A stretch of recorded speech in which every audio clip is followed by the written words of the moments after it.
ప్రియాంక చెవిలో చెప్తున్నారు. ఆయన ఎక్కడ చూసినా చాలా హ్యాండ్సమ్‌గా కనిపిస్తున్నారు కదా! అని. సో, యెస్ నవీన్ గారు ఓవర్ టు యూ. బా పాడారండి. నిజంగానే. అందరికీ నమస్కారం.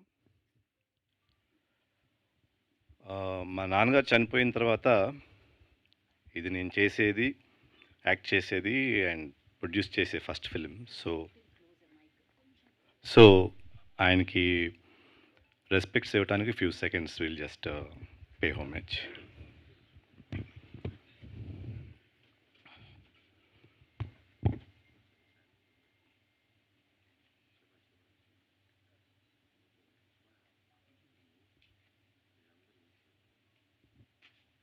యా.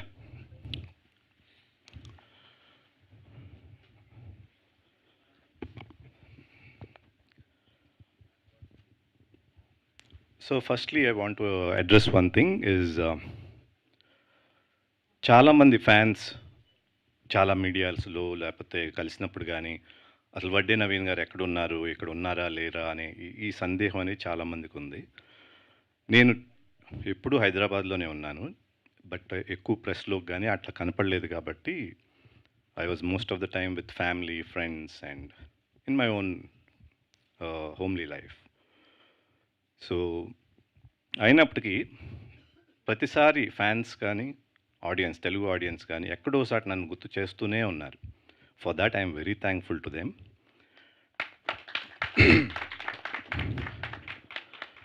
కమల్ అన్నట్టు అసలు నేను సినిమా చేయకూడదనుకున్నా ఫస్ట్. గీత గారు అడిగారు బ్రేక్ ఇచ్చారా? తీసుకున్నారా అని కదా! గ్యాప్ వచ్చిందా? ఇచ్చారా? సో 2 ఉన్నాయి. బ్రేక్ ఎలా వచ్చిందంటే మంచి సినిమాలు, నాకు నచ్చిన సినిమాలు రాలా. వచ్చే సినిమాని నేను చేయలే. సో అట్లా 2 విధాలుగా బ్రేక్ వచ్చింది. బట్ దెన్ ఆ తర్వాత చాలామంది కథలు వినిపిస్తూ ఉన్నారు, వింటా ఉన్నాను. ఆల్మోస్ట్ లైక్ 5 ఇయర్స్ అనుకుంటా. సతీష్ అయితే మా ప్రొడక్షన్ ఎగ్జిక్యూటివ్ ఆల్మోస్ట్ ఒక 3 ఇయర్స్ నుంచి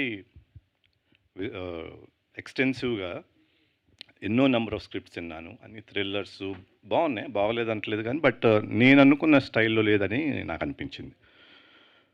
దెన్ కేమ్ కమల్. కమల్ వచ్చినప్పుడు త్రిమూర్తులు క్యారెక్టర్ ఒకటే చెప్పాడు. కథ సూసాయిగా ఉంది కానీ but not in full. Character నచ్చింది.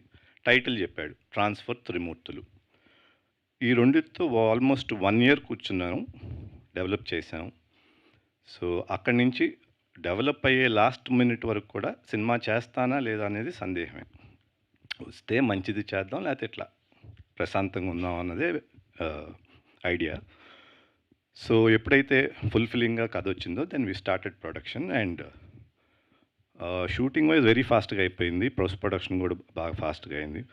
సో ఈ సినిమాకి హై క్వాలిటీ స్టాండర్డ్స్ ఉంటాయి. కథ పరంగా, కంటెంట్ పరంగా స్ట్రాంగ్గా ఉంటుంది. అఫ్కోర్స్ ఆడియన్స్కి నచ్చాలి, అది వేరే విషయం. దీంట్లో చేసిన ఆర్టిస్టులు కానీ ప్రతి ఒక్కళ్ళు they have really put them cells.